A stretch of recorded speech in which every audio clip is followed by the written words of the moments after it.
This is An American Workplace, a podcast dedicated to rewatching and discussing NBC's beloved mockumentary series, The Office. My name is Chad Hopkins, and joining me, as always, is my good friend and co-host, Katie White. Katie, welcome to Season 9. We are doing the thing.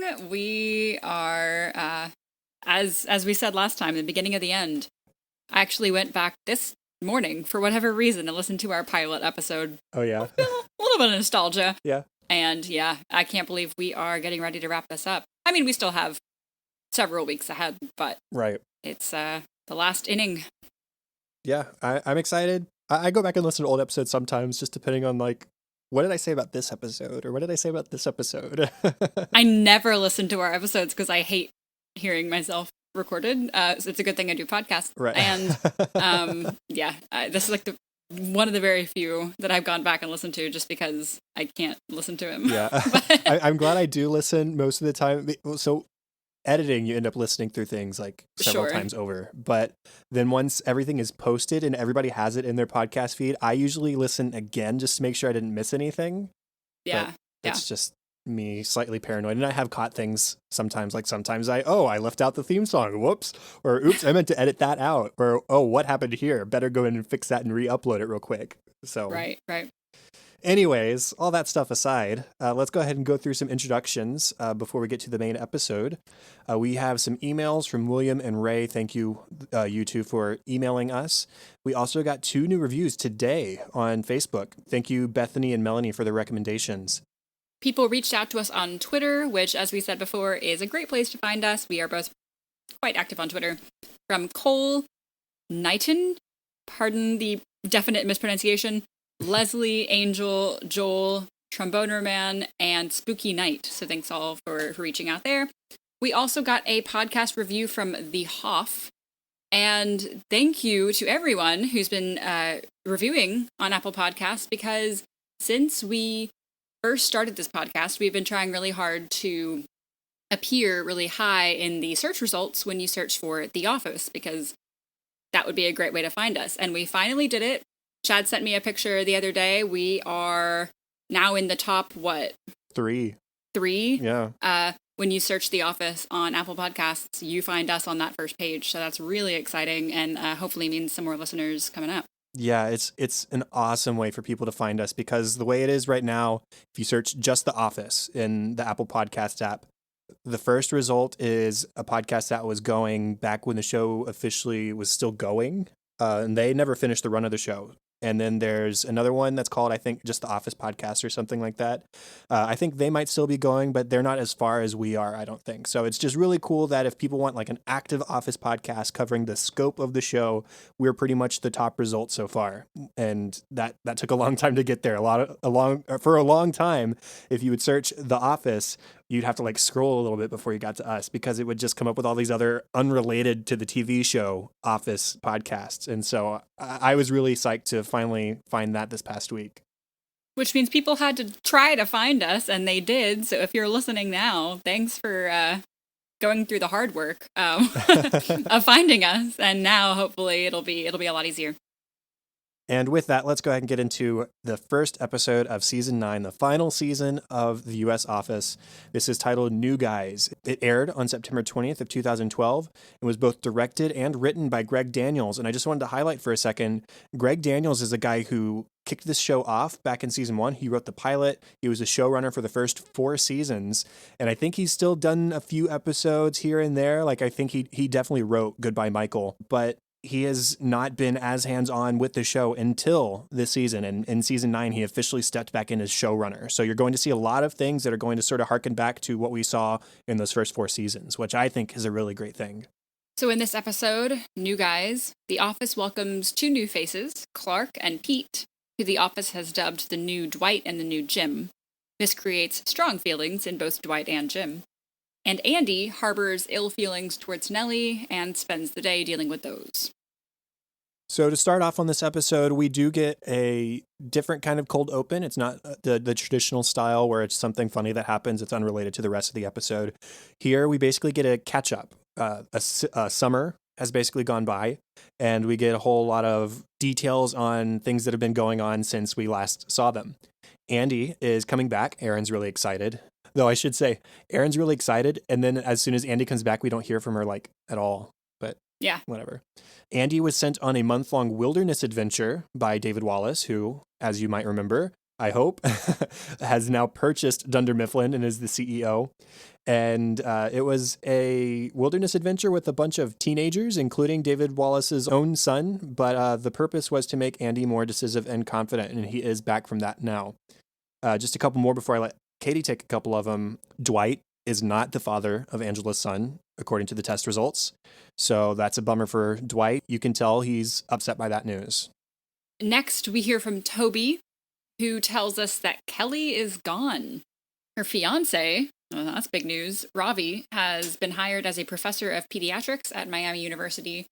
So she has left and followed Ravi there. And then we learn that Ryan, in apparently unrelated news, has also moved to Ohio, where Miami University is, where Kelly has gone, for no reason. Not to follow Kelly, definitely, except he's definitely gone to follow Kelly. And for the very first time in the entire series, here at the first episode of season 9, we hear the voices of the documentary crew speak for the first time. So we hear Pam and Jim doing a little talking head, and they finish up the talking head and they start to remove their microphones, and Pam asks if the crew has everything. She says, I mean, it's just a paper company. How much footage do you need? And the camera tells her and Jim that they're more following the people now to see how they'll turn out.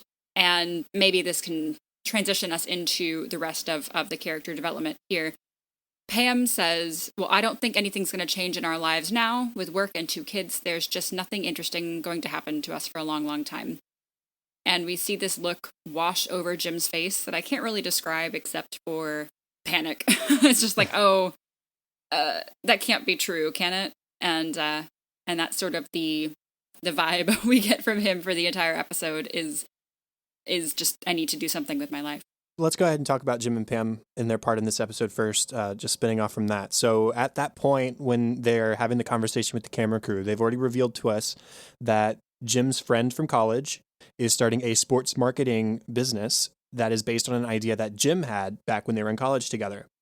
And he asked Jim if he wanted to be a partner, but it would be in Philadelphia, which is not close by Scranton. I don't think it's terribly far, but it's not close by either. And it would just be difficult because it would mean uprooting and moving the family, or Jim commuting a really long way for work. So they decided together, we're not going to pursue this. He says, okay, cool. But if this business grows, then I will buy you guys a new car, at least, to thank you for the idea. So that's what we find out at first. But then that look at the end of that scene you were talking about with the camera crew, when Pam says nothing's going to be happening to us for a really long time, that lingering look that Jim has means maybe he knows something that Pam doesn't know, or is considering something, or is, as you said, hoping for something.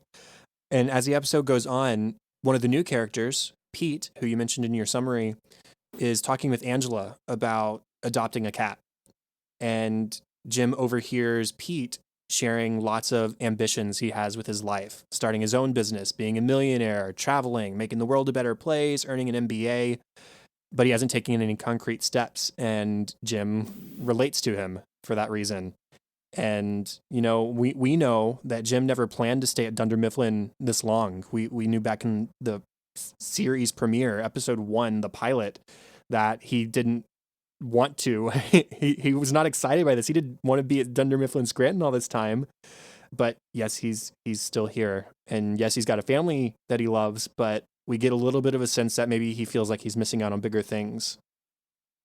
Yeah, after he hears Pete say these things, he has a talking head and he says, oh, come on, Pete, that's just sad. If he doesn't watch himself, he's going to be here for years doing nothing. And then again, another moment, and he says, maybe Pete is the new Jim. Pete is the one that they were calling new Jim. And it's sort of a self-deprecating, you know, you've wasted your life. I've just wasted all of these years. I mean, we've seen 8 full years in a job that he never liked. He was really only there for the receptionist. And it's just, he's not in a good spot. But he has a big moment at the end of this episode. At the end of the day, as Jim and Pam are getting ready to walk out and leave, Jim says, oh, hold on, I need to make a call. And you go down to the car. Jim hangs back and makes this phone call, and he seems really nervous. He dials and then hangs up immediately, and he gets his jacket and his bag, and he leaves, and he comes back. And then he actually makes the call, and he says to the person on the line, he says, "Did you go to the other guy yet? Great, don't. I'm in." And on his way out, he celebrates. He's done a thing. And it sounds an awful lot like this sports marketing thing that his friend is starting. So maybe he's making some steps for himself. It doesn't seem like Pam knows about them yet. Yeah, in fact, to drill that home, earlier in the episode, Dwight asks Pam to do something risky that we'll talk about. And Pam says, "I love my boring life exactly the way it is. And nothing that you could say would get me to run the slightest risk of losing it." But Jim doesn't seem to have the same trepidation. Right. Again, we don't know what the risk is yet. We'll talk about that probably next episode of the show, probably in the next discussion. But he seems to be taking some kind of risk. So talking about Andy, who is back in the regional manager chair, he's back from his trip in a good mood. He's being super dramatic about his experience. He talks about how 3 days on a mountain will change you. Yeah, I'm sure 3 days make a huge difference in your life. Now, granted, there are some big events that will change your life in 3 days or less, but I don't think this necessarily qualifies. I think Andy's just being Andy and a performer about the situation. And I guess he forgot that he didn't fire Nellie, or maybe he expected her to quit in his absence for the month or something, but he's definitely not happy to see her. And he starts to plan ways to get rid of her. He tries to go through Toby first, and he basically tells Toby that he's going to make up something as a fireable offense to get rid of Nellie. But then Toby says, "Well, now you've told me, and so if she sues, I'm going to have to testify against you in court." And so he instead tells Nellie to her face that our working relationship is going to be really super difficult. If it's not, I'm going to work hard to make sure it is, and you're just going to have to deal with it. Yeah, it's interesting that at the end of season 8, he showed this grand gesture of mercy and "I will let you still work here," and it seemed very civil. Mm-hmm. And at the top of season 9, he hates her. I don't know what happened on that mountain, but he's not excited to have her back. And I mean, he tells her that he had a funny dream while he was away, that she died. And yeah, as you said, he's going to ensure that their working relationship is terrible. When Andy later has the office try slacklining, because that's what he spent his wilderness retreat thing doing, he volunteers Nellie himself, and she, in heels, starts to slackline. I mean, she's wobbly, but she's doing the thing. And she manages to stay on for a few seconds before Andy shoves her off and tells her that she sucks. It's just, he's bullying her. And Dwight goes up on the slackline and fails miserably, making himself bleed horribly, but Andy won't call the slacklining off. Toby has to do it and says, "Okay, this has gone too far." And he puts garbage cans and recycling bins all around Nellie's desk, so people are chucking garbage at her. I mean, it's just too much. It's way too much. And you see that it is affecting her a little bit. She has a talking head at the very end where she says, "Oh, all the trash flying at me isn't because of me. It's because I just happen to be sitting near where the bins are." And I get a sense that she's maybe trying to convince herself that really that is 100% the reason. But then we saw when Andy pushed her off the slack line how defeated she looked. And we know from a couple of episodes ago that things aren't necessarily going great in her personal life. The two things that haven't been resolved at this point are the fact that she wanted to adopt a child and that fell through. She's knee deep in credit card debt, or deeper, frankly. And I mean, I guess the other thing that at one point could have been considered resolved, but maybe isn't so much anymore now that Andy's back, is that her work relationship, her work situation was not making her happy. She was complaining about it to her mom. But then she made a friend with Jim and Dwight, and she made friends with Pam a little bit, and things were getting better. But now Andy just is throwing that away. And so it's affecting Nellie too. And I wonder a little bit, do you think that Andy deserves a little bit of any of what he's doing? Like, I'm trying to phrase this the correct way. Obviously, it's not right to bully. And he does take things too far and he is too cruel. But is any of it, even like a smidgen of it, justified because of the situation that they went through earlier in the year? I think because he chose to essentially hire her, she was, I don't know if it's considered hiring or just keeping on, but whatever he did, he chose to employ Nellie. He created a position. He did. There wasn't a special projects manager at Dunder Mifflin Scranton before this. Yeah, so he essentially hired her for that role. And I'm going to have to say no. None of this is really justified. He doesn't need to be friendly to her. They do not need to be friends. They do not need to get along more than civilly. But anything more detrimental to their relationship than just not being friends, I don't think is called for. Right. I mean, even Michael got along with Toby to a certain extent. Even as much as he hated him, he never... There was once or twice he tried to get him fired, but right. For the most part, he didn't like openly seek out antagonizing Toby. He just got upset when Toby stood in his way. And yeah. And Andy's not doing that here. He's actively pursuing making Nellie's life miserable. And so, no, I don't think it's justified. And I think what you said is correct. As soon as he said, "Welcome to Dunder Mifflin Scranton," it was over. Like, he didn't have any right to do anything further. He has a right to be upset with her and to maybe not like her very much, but all of this extra stuff is way too much. Yep. Now, we've mentioned them in passing. There are 2 new characters to the show to basically replace Kelly and Ryan. They are sitting in the annex with Toby, and he's super psyched to be back there. One of the single guys getting into trouble. And their names are Pete and Clark. And Pete has sort of been dubbed the new Jim, and Clark has been dubbed the new Dwight. And basically, the only resemblance is Clark is a little shorter, stockier, and wears glasses like Dwight, and Pete is a little bit taller, slimmer, handsome like Jim. And that pretty much is where the resemblance goes away. But at first, Dwight and Jim are both against this new labeling. Jim thankfully gets a little bit of a reprieve when Andy shows up and dubs Pete Plop instead, because they were all about nicknames on this wilderness exploration adventure.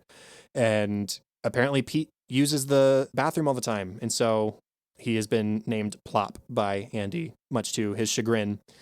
And Dwight, as mentioned earlier, is not the father that he was hoping to be at this point. And so when it's made the comparison that it's almost like a father-son kind of look-alike, kind of kinship, Dwight warms up to the idea because, if I can't actually have a son, then maybe he can be my pseudo-son. And then maybe one day they'll hire somebody who looks like him and he'll be my grandson. So he's sort of given up on a family at this point, which is really sad, in choosing Clark as his sort of adopted work son. And when he clings to this idea of Clark as his son, he really clings to it and goes way too far and invites Clark to a concert that's 10 months from now. And when he declines, Dwight says, "Oh yeah, we're both just learning as we go, aren't we?" How to do this father-son thing, which again, they look vaguely similar. They're not father and son. And Clark, in a pretty bold move, asks to take over some of Dwight's clients. He says, "Hey, if you're swamped, I would love to take over some of your leads just to help out, But of course, Dwight does not see it that way. He is hugely offended by this. So father-son relationship is strained already. And when they're outside slacklining, Clark walks the slackline like a pro. He's great. He just zooms on down, and Dwight boos him and tells him that he can do better. And Dwight hops on, and like I said earlier, can't even get 2 feet on it. He shakes, and when he does get up, he falls immediately, and again, and again, and again, and again, and again. And he makes his mouth bleed horribly. And Dwight is so disheartened by this that he creates this bigger, badder version of slacklining involving a power line, or maybe a phone line, that would make more sense, and a bike, and he's going to ride the bike across the line, and it is, of course, very dangerous. Incredibly dangerous, and that's the stunt I was referencing earlier. He originally wanted Pam to sort of sit in a swing below this bicycle to provide a counterbalance for him sitting atop. And she's like, heck no. Like, obviously, this is a really bad idea. And so he substitutes Pam with a copy machine, a smaller copier. And he sets out to do this stunt, and it goes really poorly. He sort of makes it about halfway on this line that he has set up for himself, and then it flips over.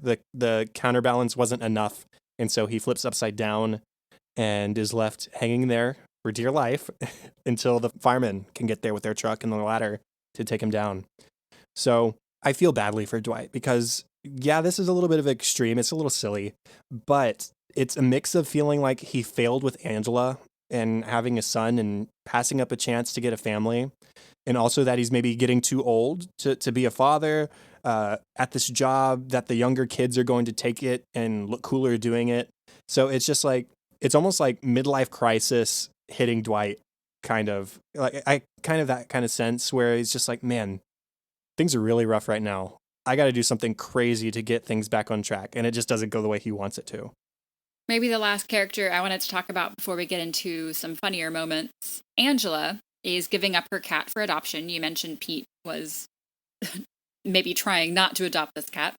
And Oscar, after much pestering on Angela's part, finally agrees to take this cat. But only after hearing that it is Angela's husband, the senator's favorite cat.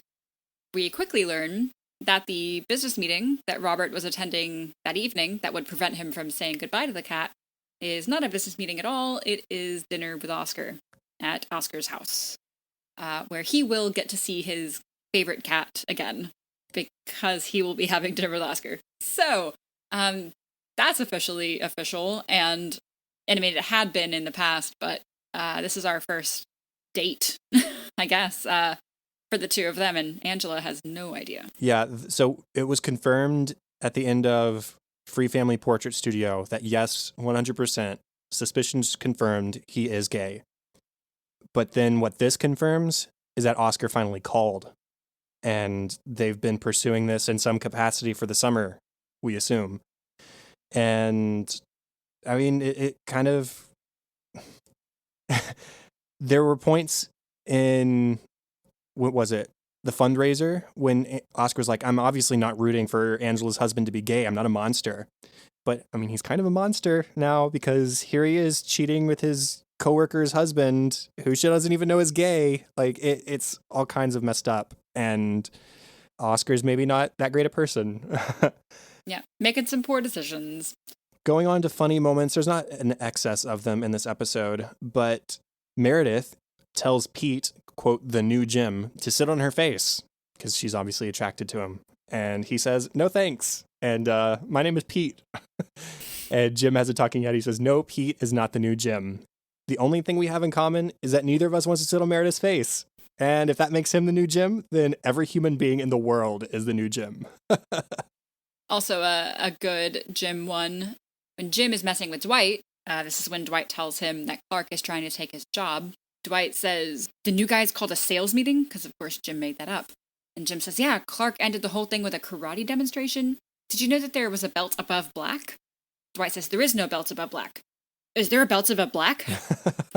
He says, you should ask him. It is a color you would never expect. I like that.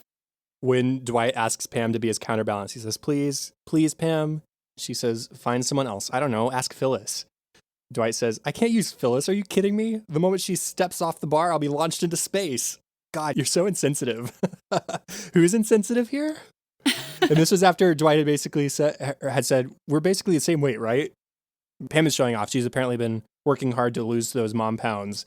We're the same weight if you're 105 pounds.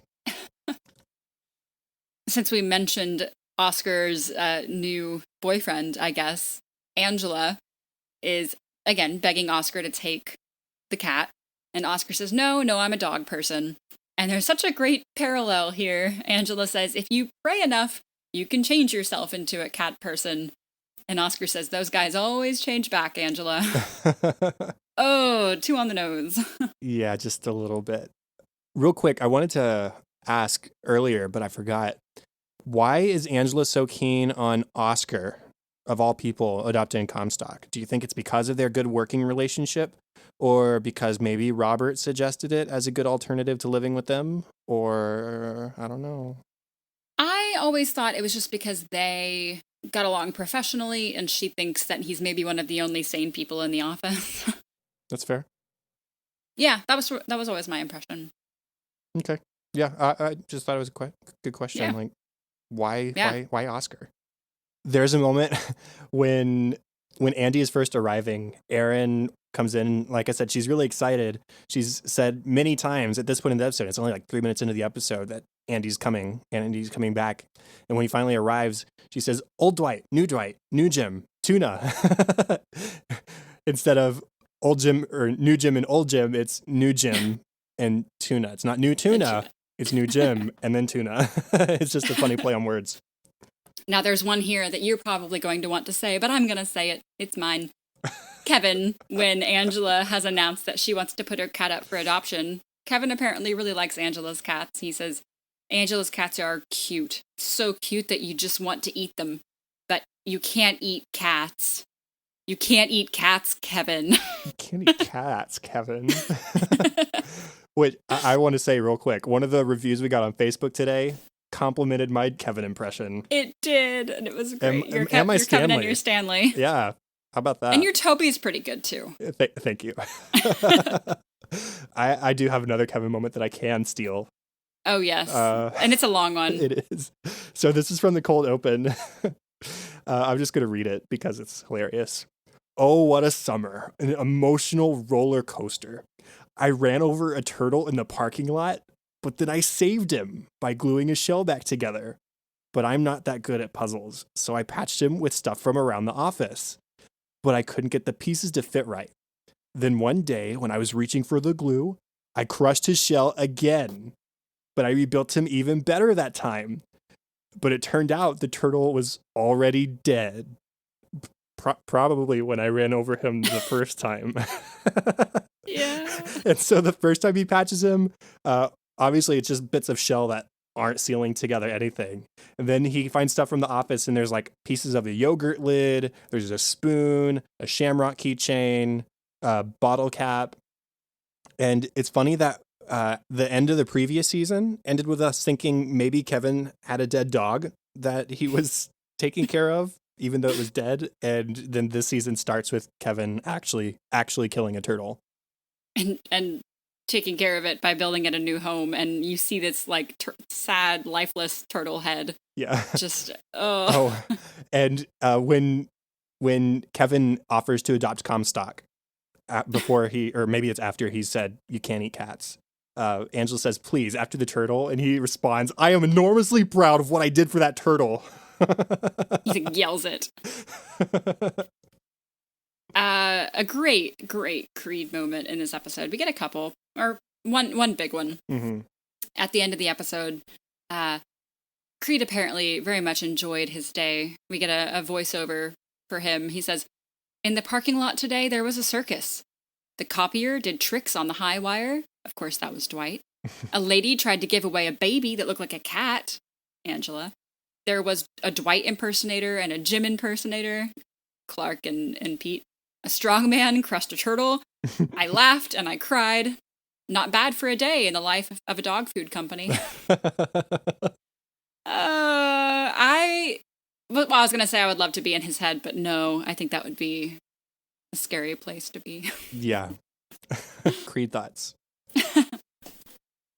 When talking with Andy about Nellie being there, Toby says, "You can only fire Nellie for cause." And he says, "Then I will make up a cause." That's when Toby says, "You just told me that you're going to make it up. Now she sues, I have to testify against you." And he says, "Then just forget I told you that." Toby says, "I can't. I took a course at the Weintraub Memory Academy. I sat next to this woman named Beverly Brooke. She had a Greek salad for lunch. See what I mean?" And then Andy says, "Now I know why Michael hated you so much." There's another Michael reference. My last Creed one is small but funny. Nellie goes up to Slackline, again, because Andy called her up. And she doesn't want to take off her shoes, her heels, because she says she's self-conscious about her feet. And the camera pans over to Creed, and he's just nodding, like, yep, yeah. You should be. Which means he has seen them, which is also peculiar.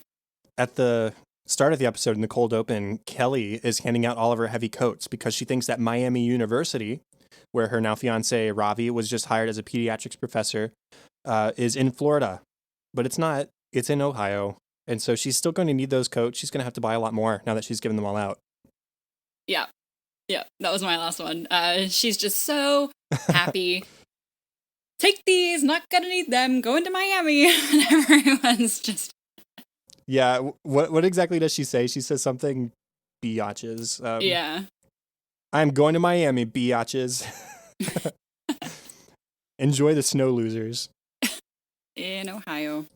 And then my last one, Ryan, he said he's done a lot of research, and Southwestern Ohio is the next Silicon Valley. They're calling it the Silicon Prairie. Yeah, I'm sure they are, Ryan.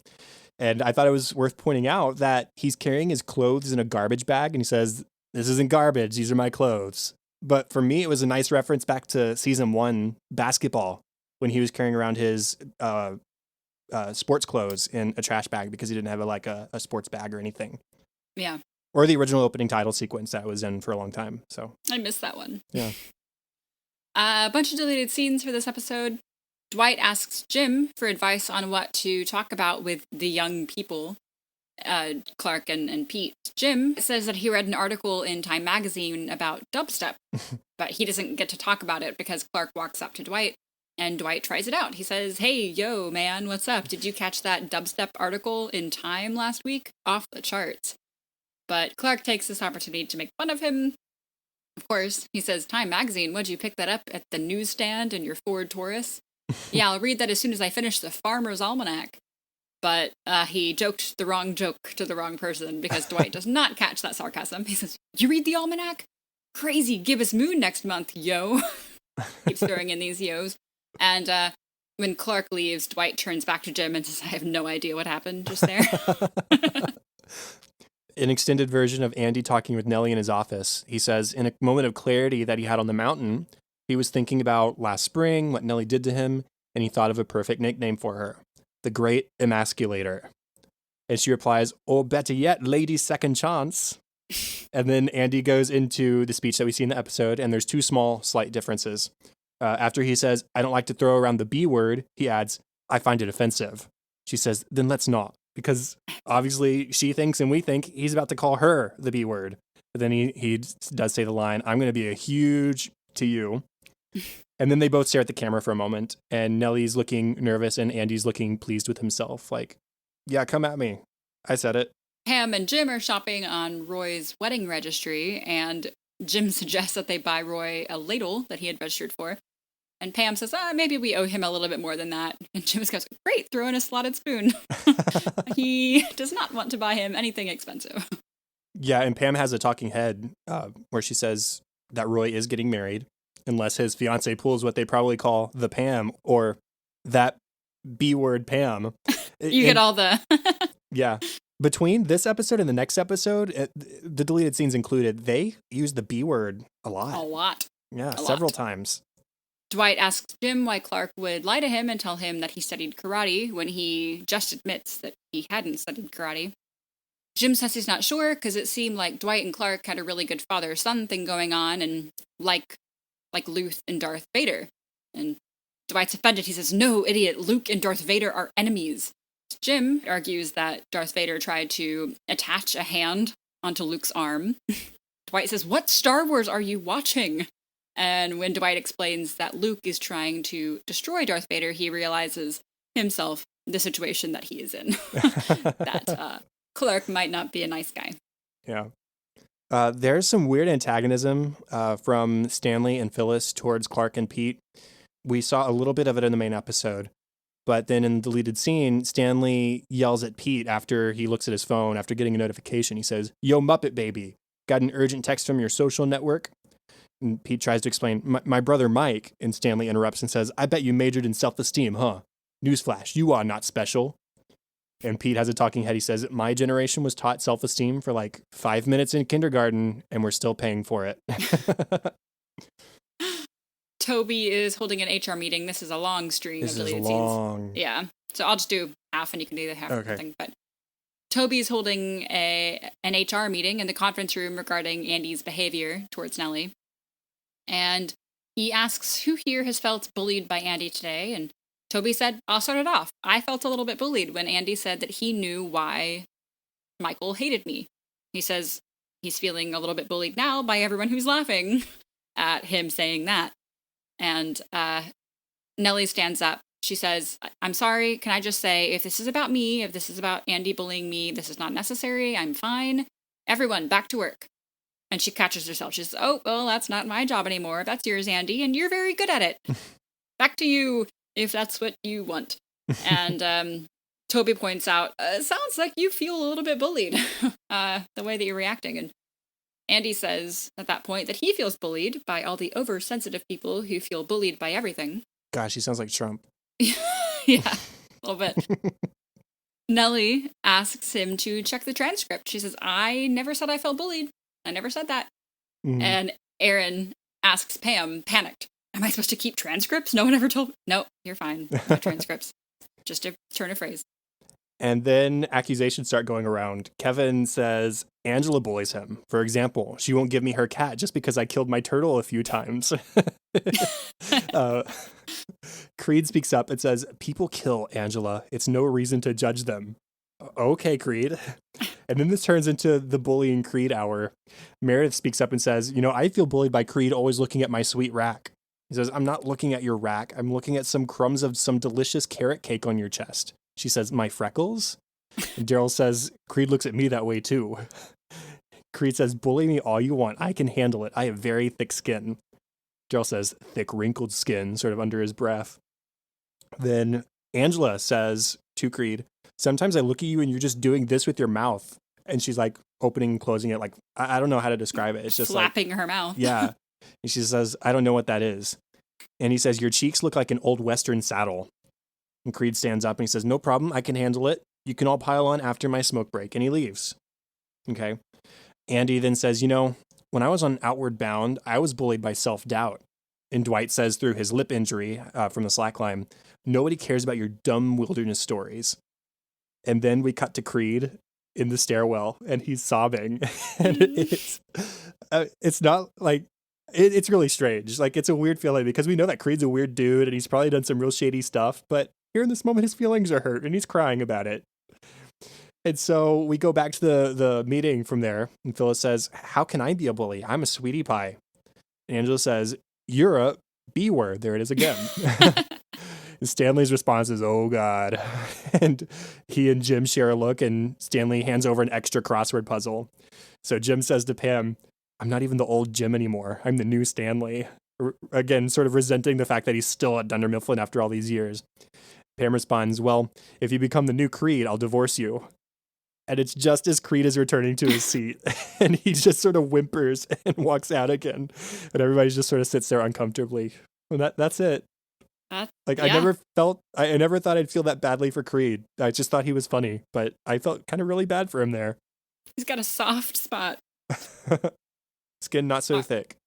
All right, do you have a discussion topic for us today? Yes. What does it mean that David Wallace had Andy going on a teen wilderness adventure, if anything? I mean, does it say anything about David's opinion of Andy or maybe even of lessons learned from Michael?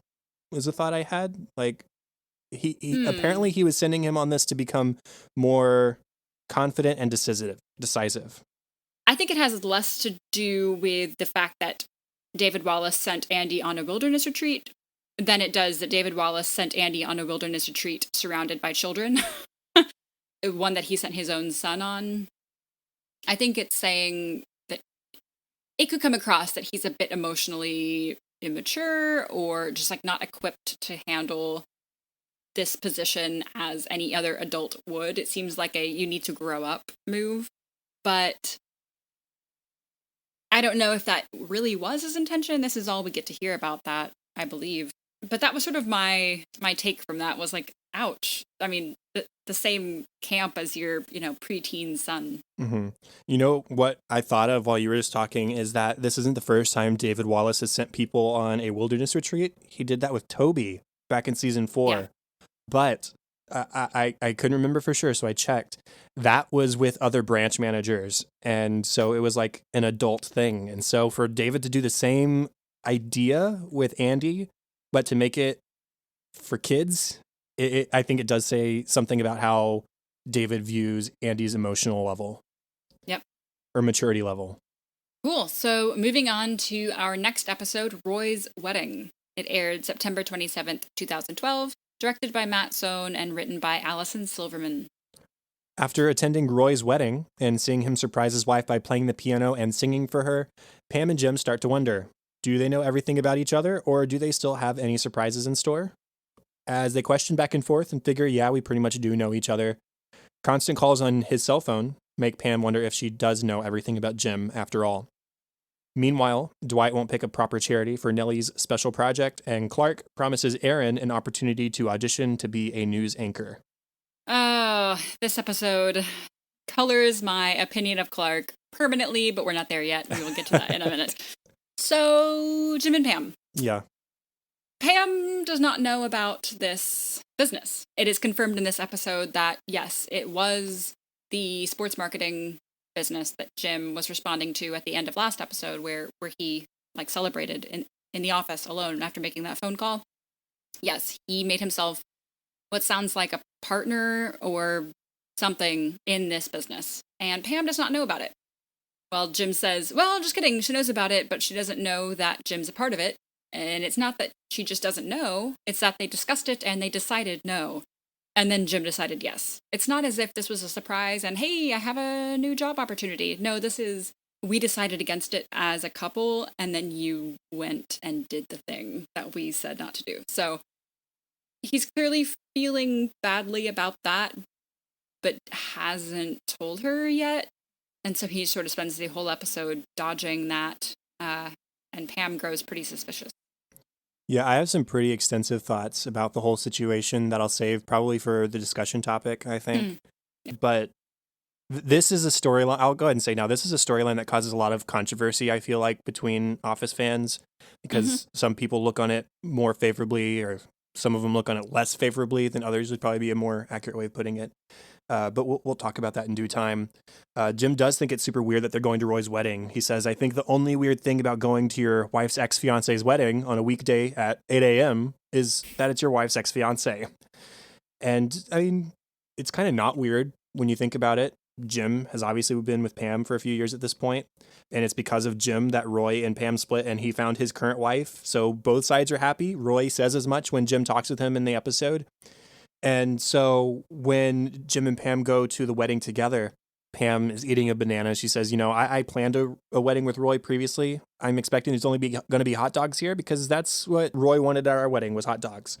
And so she's expecting certain things, and they're surprised instead when they get there, and it's a big house, and they're serving mimosas and fancy appetizers are being served, and there's waiters, and I mean it's a big deal. They find out that Roy started a gravel company and it took off, and Kenny, his brother, so kindly tells Jim that that Roy drives a $50,000 sports car now, so he's doing really well. But Jim, he does share with Roy that he has something in the works, so he's even telling Pam's ex-fiance about this business sort of before he tells Pam. So no good for Jim. Oh, by the way, Roy, who is, as you said, very successful now, is also super sweet and romantic and compliments his wife like he never complimented Pam, who he was also going to marry, and learned how to play their song on piano for the wedding. And Billy Joel song, by the way. Billy Joel, yes. So he seems to be a changed guy, which is great. I mean, he's doing very well, it seems, and it says something about finding the right person. Yeah. So he's doing all right, just as a Roy update. But as they're driving away from the wedding, Pam gets this thought in her head. She's like, "Wow, I thought I knew Roy, but I guess I didn't. And do I know everything about you? I mean, we've been together for quite a while. Surely there's got to be something that I don't know about you." And Jim assures her that no, we don't know everything about each other.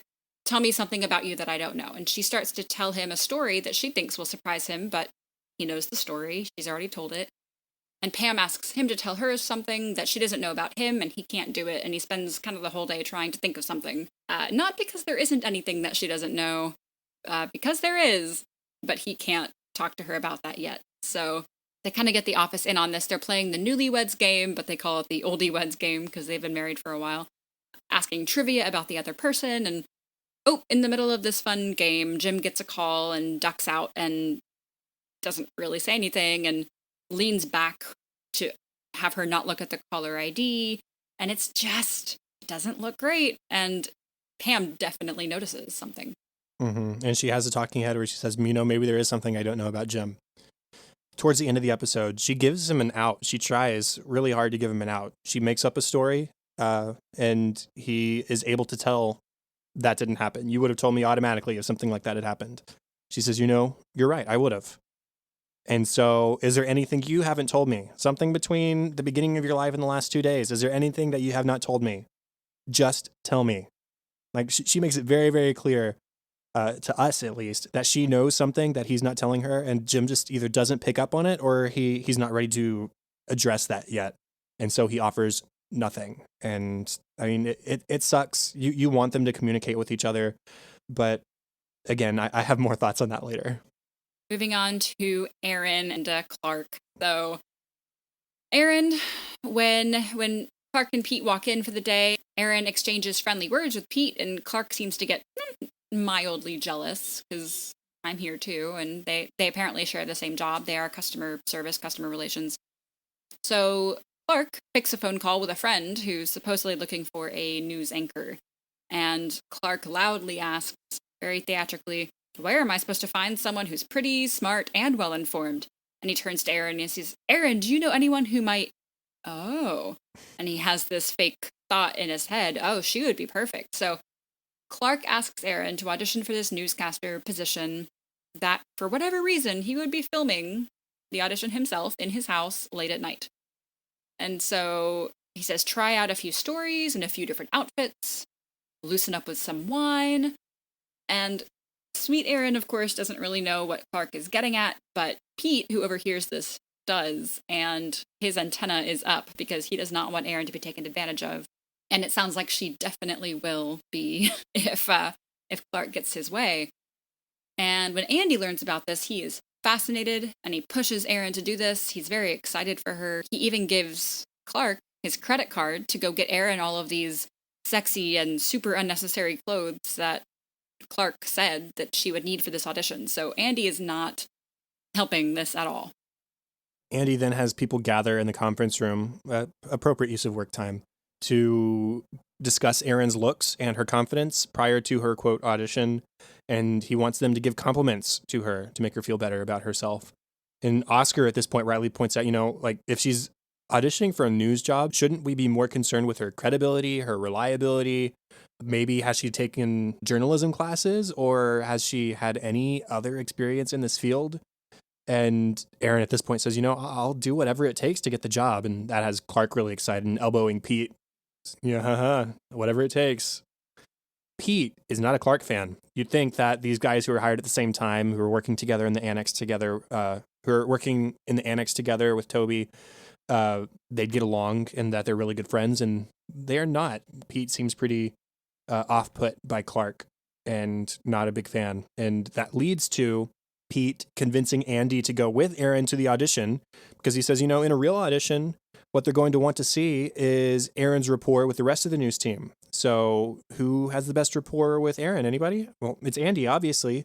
And so Andy, Aaron, and Pete show up at Clark's at 11 that night to do this thing.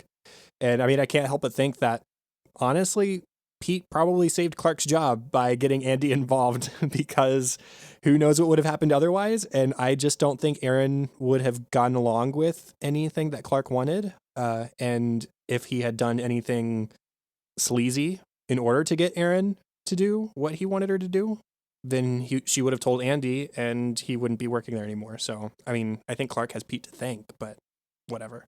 Pete was definitely the good guy in this situation. And Aaron and Andy are being filmed, and during filming, Clark, who has given up on the idea of trying to seduce Aaron, there are two guys here who are going to definitely prevent that from happening. Clark tries to wrap up the night.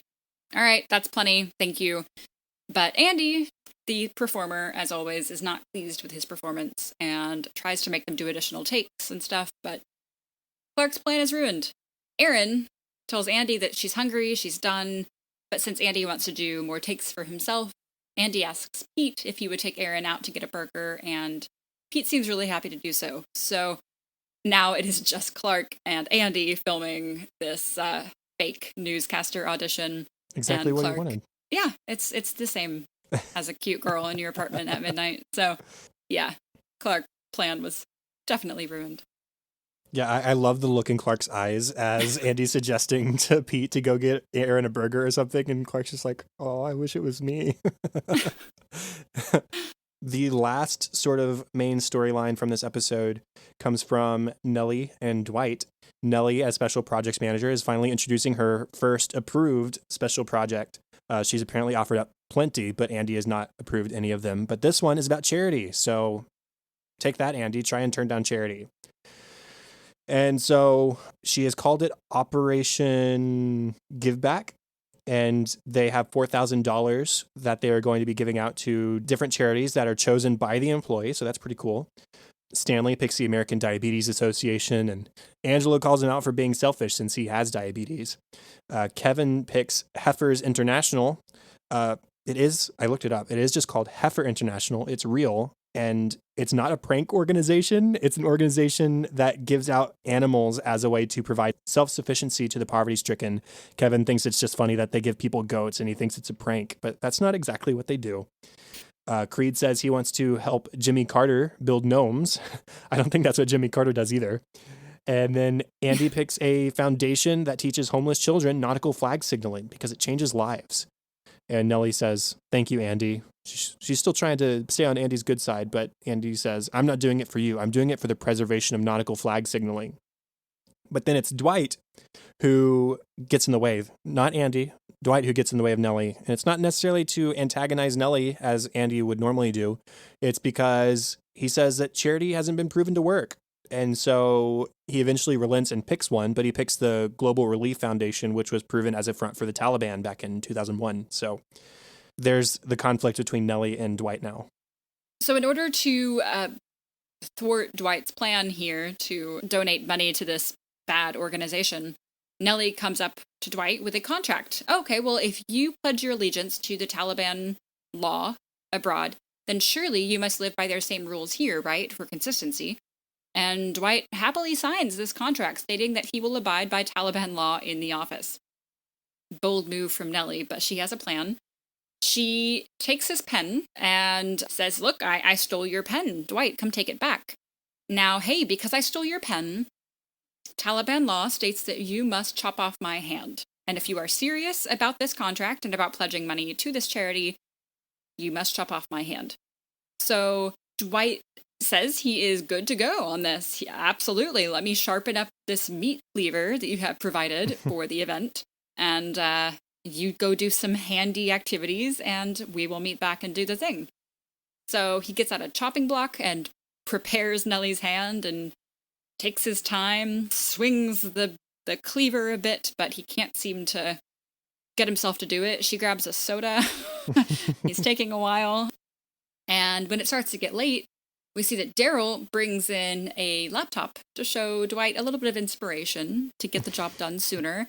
He brings in the film 127 Hours, which, of course, is the film about the guy that chops off his leg.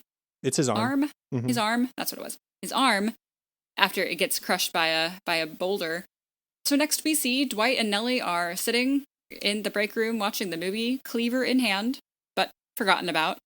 They're arguing still, but the violence has mostly been forgotten. And I assume at this point that Nellie does not get her hand cut off. I love that scene. It's like they're friends, like just buddies watching a movie together, and they're making fun of each other and calling each other stupid. And that's how the episode ends. They're just going back and forth calling each other stupid. That's great.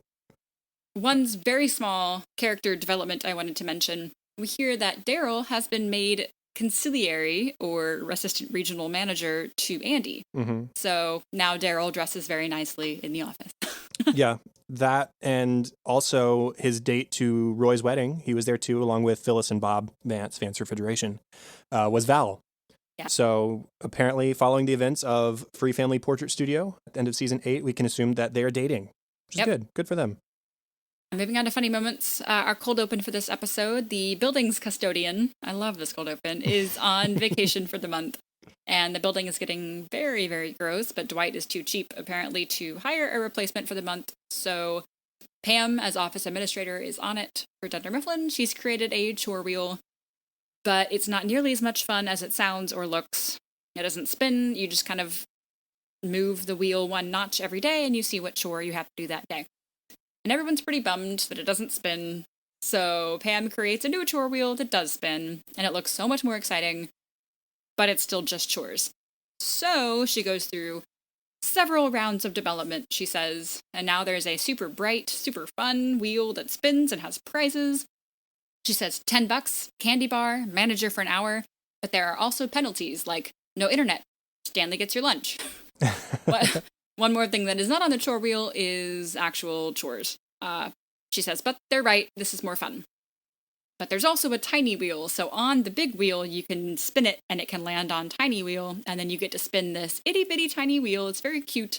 That does actually have chores on it. And she says, but it's so cute, nobody seems to mind. And we pan away from the frivolity of the wheel spinning to see just rats digging through the employees' garbage. Right. It's disgusting. It's awful. It looks like a college dorm room, to be honest. Plus rats. I know mine got that close at some points. When Nellie goes up to Dwight and proposes that he abide by Taliban law if he's going to name up the Taliban organization, then so she's typed up this contract for him to sign. It's in this strange font. It's not Comic Sans or anything like that, but it's also not anything like Times New Roman or Arial or something that you would expect. And Dwight says, I feared Nellie had some sort of a plan, but she used a ridiculous font. You don't have a plan. And then Nellie has her own talking head. She says, when you use a ridiculous font, no one thinks you have a plan. So she's planned for this.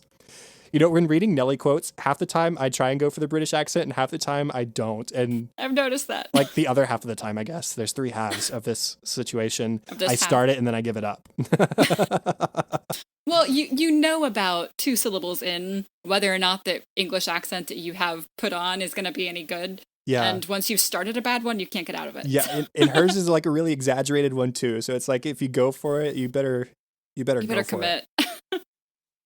I've always said I love Aaron, and I just love Aaron. There's this bit here with Aaron and Pete. As Pete and Clark are entering the office, she says, "Oh, Pete, you have mail." And Pete says, "Oh, great, another person yelling at me." And Aaron says, "Well, it could be a nice letter. I write nice letters to companies all the time." Pete says, "That's really nice." And he notices that the letter is open. And Aaron says, "Oh, yeah, I accidentally read it. It is not a nice letter." She gave him hope, though, for a second. She's nice. She has a talking head later. She says, I never really thought much about being more than a receptionist. But why? Because I happened to answer a help wanted ad to be a receptionist? I mean, what if the ad had been for a CEO or for a brain surgeon? If you'd been answering ads for those positions, Aaron, I would have hoped you would have been qualified for them or that they would have picked the person who was. I've never seen an ad for a brain surgeon. And I never want to. Erin created her own news story for this audition that I love. She says, Afghan President Hamid Karzai declared a new policy of dollar days throughout the country, promising low prices on all 2012 Kia Sentras and Sonatas. Aren't you glad you waited? Karzai commented. And Daryl says, where'd you get that story? And Erin said, a little bit here, a little bit there. I bet you didn't think I knew current events. Yeah. Daryl, when he tells us that he's been made Andy's assistant regional manager, he says, Andy made me his consigliere, which means assistant regional manager. I guess he thought I'd be into The Godfather because I'm black. Wrong. I'm into The Godfather because I'm a cinephile. I like Scarface because I'm black. My last Aaron one, I promise. Aaron and Andy and Daryl are going through Aaron's sign-off or tag for this news audition. Andy said, you've done great. It's fantastic. Tag it with your name. Erin says, for Channel 11 News, I'm Erin Hannon. Andy says, okay, now pause after news. So Erin does a good one. She says, for Channel 11 News, I'm Erin Hannon. Andy says, no, pause longer. It builds suspense. Don't be shy. For Channel 11 News, I'm Erin Hannon. And it was probably longer than that, too. It was like a good 10 seconds. It was... And they kind of lean in like, are you going to... Right. She's not shy.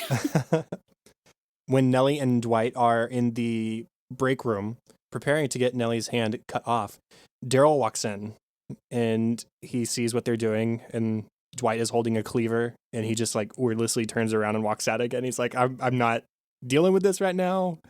You guys do your thing. I'll peace out. Yeah.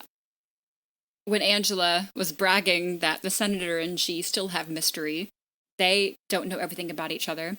She says, I'm always waiting to see what he's going to surprise me with next. And Oscar is sitting there drinking his coffee and just chokes on it and spends several seconds coughing. And it probably wouldn't be suspicious. Mm-hmm. Angela kind of looks at him like, what are you doing? But the audience, I don't know why that moment makes me laugh so hard. Yeah, it's... Oof. Meredith, when they're in the conference room meeting complimenting Erin, Andy says, newsflash everyone, the human race finds attractive people more trustworthy. And Oscar says, I'm so sorry, Andy, but for 20 years, the most trusted man in America, Walter Cronkite. Meredith says, Cronkite was hot. If I could go back in time, I'd take that mustache ride. You do you, Meredith. You do you. No, don't know too many people who are attracted to Walter Cronkite. When playing the Oldie Weds game, Pam describes her first celebrity crush. Pam and Jim both correctly said John Stamos. Pam says, well, yes, but John Stamos was temporary. I quickly moved on to, and then she and Toby, who's observing, at the same time say Johnny Depp. And everyone looks over at Toby for a while, confused as to why he knows this. And Toby, after a very awkward pause, says, oh, I was having a separate conversation with Kevin. Johnny Depp. And Kevin, bless him, catches on. He says, totally, George Clooney. Of course, Toby, having had been in love with Pam for quite a while. Yeah, he knew the John Stamos answer too. He sort of like whispers it to the camera. It's really awkward. Yeah. Like, it's almost, I'd say it's about on par for the moment when he puts his hand on Pam's knee. Yeah, pretty close. Which, by the way, we've talked about how there's an active The Office official YouTube channel, and they post clips and stuff all the time. They posted one last week that was, I don't remember what it was called, but it was all clips of Toby being awkward around Pam. Like it was like their forbidden love story or something like that. I didn't see that one. Yeah, it's pretty funny. It's like 10 minutes of just Toby clips being awkward around Pam. My last one, when Dwight pretends to pick an organization for Operation Give Back, he says the Global Relief Foundation, which was recently revealed as a front for the Taliban. And Creed makes a face and he has a talking head afterwards. He says the Taliban is the worst. Great heroine, though. And then we should move on because we have 1 million deleted scenes for this episode. 1 billion, jillion. 1 billion deleted scenes. So Daryl and Roy bond over the coconut shrimp being served at the wedding. Again, confused about the menu here. It's an 8 a.m. wedding, but that's fine. Coconut shrimp apparently means that Roy has made it. He is rich. So congratulations, Roy. And then, again, more language here. Daryl has a talking head at the wedding. He says, I used to work with Roy in the warehouse. Roy used to be engaged to Pam until she tossed him aside like a cold-hearted bee. Is what I used to think. Now that I work upstairs with Pam, I understand that A, the heart wants what it wants, and B, Roy thinks dinner magically appears on the table. So he can, I guess, empathize with both people. Pam is talking with who we can assume are Roy's parents. And they talk with Pam about how much they love Laura, Roy's wife. They couldn't imagine a better daughter-in-law. And Roy's never been happier. She says Laura's really easy to get along with and she's loyal, which is what we think Roy really needs. And Pam's just like, Yeah. Yeah. Good for him. And then she leaves Glad he's because happy. obviously they're being really accusatory. She handles it well, I have Yeah, to say. She's like, yeah. I'm really glad he's happy. It's nice to see him happy, but you can only take so much. Right. Oof. There's an alternate scene of Nellie explaining Operation Giveback. Angela says that Stanley shouldn't get to pick a selfish charity, as she says in the main episode, and then she says, like, does Oscar get to fund some gay Mexican thing? And then we learn in an Oscar talking head that that's exactly what he was planning on doing by donating to La Feliz Maracas, which he says does great things for the homosexual Mexican community. And then there's a Toby talking head. He wants to donate to a charity that specializes in the less conspicuous animals. He says that the panda bears and the polar bears get enough good press. What about the moths? He says someday the moths are going to surprise us all. He says it through like some like underdog smile. Yeah, he calls them the more inconspicuous creatures. Yeah. Aaron tells Andy that she gets the sense that this audition for Clark is just a responsibility to his news producer friend. And then Clark has a talking head where he tells us exactly what some of the things his news producer friend Duncan has shot. That includes local news, touring company of Wicked, lingerie football league, the Guinness Book of World Records for best orgasm. And we cut back to Aaron and Andy, and he says, I'm shocked because this is a huge opportunity. Just think of the doors this could open. We'd be a power couple. I mean, do you want to sit behind a desk your whole life? And Aaron says, as a receptionist or as a news anchor? And he says, fair point. You sit behind a desk in both careers, but one of those is a much more exciting desk. And then Andy has a talking head. He says, there's nothing hotter than dating a news anchor. Just ask Anderson Cooper's girlfriend. Famously gay. Yeah. Well, he had just come out the year before, to be fair. But Andy just wasn't in the know, apparently. And then there's an Aaron talking head. She says, maybe there are bigger things out there for me than receptionist. And I owe it all to Clark, who I thought at first was a little sleazy, but now I realize it's just one of those people who stares at your chest to know what's in your heart. His words, not mine. Yeah. I don't think that's a thing. Nellie approaches Dwight at his desk, and she said, what was it you wanted to support again? Was it putting an antique steam engine back on the tracks? He says, nice try. It was the Taliban. Nellie says, are you entirely clear on what you're supporting? And he says, are you entirely clear on what you're undermining? Freedom. So she starts sharing bits of the Taliban Sharia law with him. Drinkers are whipped. Thieves have a hand cut off. The punishment for losing your faith is death. To which Dwight says, if they leave your family alive, it's not a real punishment. So then Nellie starts making things up to try and maybe get him to turn. The way they treat women is bizarre. They get free new motorcycles every 2 years and free service too. And then they're first in line for the space program. And Dwight starts getting upset at this stuff with the women. He says, that's not fair. Women can't be going into... And she says, welcome to the Taliban. And then Dwight realizes she was just trying to get him mad at the Taliban, but he says it won't work. There's some alternate conference room meeting scenes regarding Aaron's body. Andy says, I want you all to say something complimentary about Aaron's body. I will go first. Daryl? Andy asks who likes Aaron's hips, and only Clark raises his hand. There's a bit where Oscar asks why they aren't questioning Aaron's credibility or reliability. Phyllis tells him that those don't exist anymore, not since Mary Hart left Entertainment Tonight. And the last change to this bit was Phyllis asks Aaron if she even wants to audition. And Angela says that of course she wants to do it. She answers phones for a living. Oscar tells Angela that that's not fair. Some people don't aspire to anything higher and that that's okay for them. And Aaron assures them, I like this. She points to herself. She says, hi, I'm up here.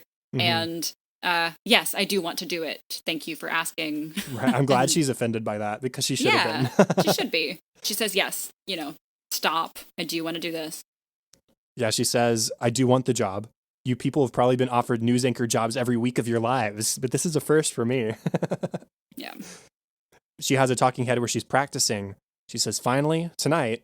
She says it 3 times before she gets it right for herself and moves on. Finally, tonight, something happened to someone at a location. People were there. The basic formula for a news story. Yeah, she's got the formula down.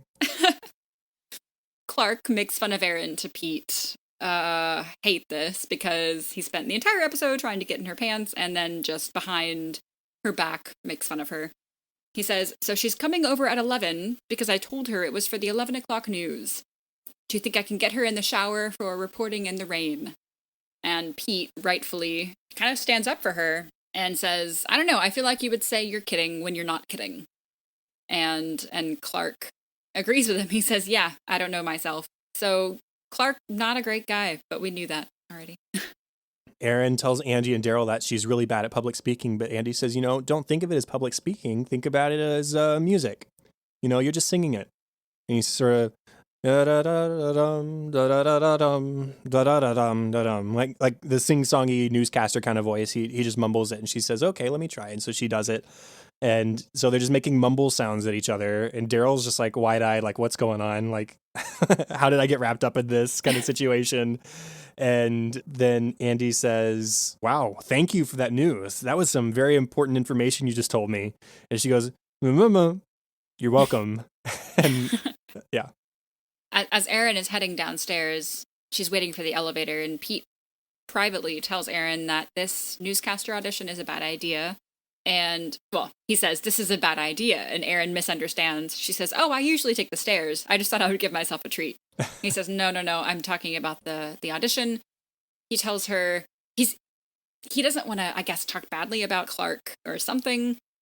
So he tells her that the chances of this are not good. Of this working out, the chances are slim to none or none to none. But Erin is offended because I guess she takes it as, you're not good enough to do this. And decides to take the stairs and get away from Pete. Yeah, I appreciated him trying to step in, but I don't think he had the right approach or the right phrasing. Right. I think there would have been better ways to phrase it that didn't maybe throw Clark under the bus, but also didn't sort of insinuate that Erin wasn't talented enough to do it. Yeah. Last deleted scene, Jim comes across Pam in the kitchen, and she seems kind of down. So he says, hey, are you okay? She says, it's fine, it's nothing. It's just allergies. And so Jim has his turn. In a talking head, he says, Pam has allergies. That's something I did not know about her. And then they are in the car ride home together, and Jim says, for the record, I like knowing everything about you. It's nice. She says, totally agree. We know each other inside and out, no surprises. And so they're silent for a moment. And then Jim's phone starts vibrating again, and he silences it without answering it. She doesn't say anything, but you can tell that they're both bothered by the secrecy happening. Oh, that was a good scene. Yeah, that would have been a good one to leave in just because there was a reciprocating. That was something I didn't know about Pam, and like Jim sort of start to look at himself like, am I doing something that's causing her to hide something from me too? Right. But so my discussion topic, even though she kind of does ask directly, why doesn't Pam just say, look, I feel like you're hiding something. Tell me. Okay, so here I've got a paragraph of things to say that I'm basically just going to read through. So I see both sides here. Jim loves his wife. He loves his kids. But we have known, as I said earlier, we've known since the pilot that Jim has wanted more than this Dunder Mifflin life. So yes, maybe him and Pam decided they weren't going to pursue this, but for this business to be his idea in the first place, and for this to be his only chance to get in from the beginning on something like this, I understand him deciding to go for it anyways. Obviously, he should have spoken to Pam about it again before making the call, but he didn't. So his next option should have been to tell her ASAP as possible. And I mean, if he likes what he has, he's got a good thing going, then this shouldn't be kept secret lest it potentially ruin their marriage and tear apart the family. But I do understand his avoidance in telling her too. It's a complicated situation. He's definitely in the wrong, but I get it. And then for Pam, just to specifically address her question, I think it's fear. I mean, what's the age-old secret that one spouse keeps from another? Infidelity. And fearing the worst is not a bad thing in this situation. I'm not necessarily saying that's what Pam assumes what is happening, but I think that fear might be there. Fearing the truth in general. And if she was to assume the worst or assume something and then confront Jim about it and she's wrong, who's sort of the bad person in the situation? So, I mean, it's just a complicated back and forth between both of them. Pam hasn't done anything wrong. Jim definitely has. But I don't think he's a bad guy or a jerkbag for doing it. He's just human. And so I like this storyline, and I won't try to address it this big of terms until it sort of wraps up and resolves itself. Right. But what I like about this storyline is it's finally making Jim and Pam like a realistic couple. Not saying that there are couples who don't go through life without having any major conflict and have issues with each other. But up so far through this whole show, Jim and Pam, since they got together at the end of season 3, have been perfect for all intents and purposes. And so I like having a struggle for them to potentially overcome in their marriage. I think that adds to them as characters. I agree. I think it's something that is a very real problem. It's something that you would encounter in your real life, and it's not infidelity, which is such an easy stick to throw. It's like, oh, we need to give them a kink in their relationship. Mm-hmm. He cheats on her, like it's not the easy fight, which I like. It's something that I'm sure has happened and could happen for a lot of people, for a lot of couples. To answer my own question, why doesn't Pam ask Jim directly? I think she kind of wants to see if he'll volunteer the information in a way. Like, how long is he going to go without telling me this? Not that she's testing him, because that's not fair, but I think it's just like, I'm giving you the choice. I'm giving you the opportunity to tell me, and you're not taking it. Mm-hmm. Interesting. Just, I feel like you should. And so she's giving him the benefit of the doubt. And maybe there is nothing, as you said, maybe he's not hiding anything and she's just reading into it and it just all looks bad, but nothing is bad. Of course, that's not the case. He is hiding something, but it could be nothing, in which case, yeah, she would look a little bit paranoid. But I think I do like this storyline as well because of its real nature. And in a lot of comedies, you don't get, you'll get a stick thrown like this, but this is different somehow to me. As I said, it's a bit more authentic in my opinion. Okay. Well, that's the end of the official 95th episode of An American Workplace. On that happy note. Yeah. Contact for the show, facebook.com/workplacepod and @workplacepod on Twitter. Please go over to Apple Podcasts, keep us in the top of the search results, rate, review, subscribe. It's a huge help to us for not a lot of effort. If you have any feedback or ideas, you can email us, workplacepod@gmail.com. And if you'd like to leave us a voicemail, please feel free to do so. The number is 93-PRETS-DAY. That is 937-738-9329. Please keep it under a minute long. Be specific. Ask us things, tell us things, share with us things. We'd love to hear from you in general. And make sure you include your name so we can thank you by name when we include you on the show. And that's that.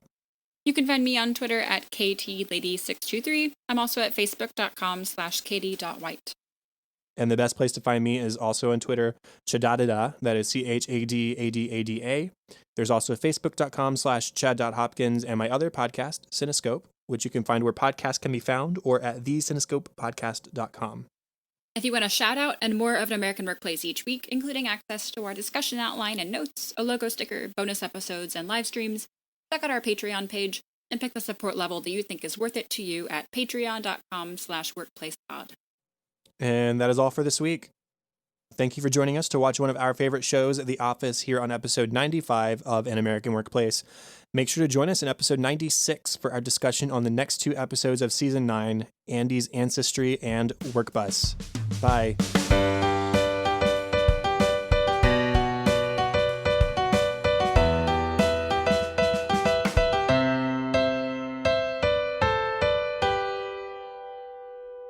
When Dwight reveals, or Dwight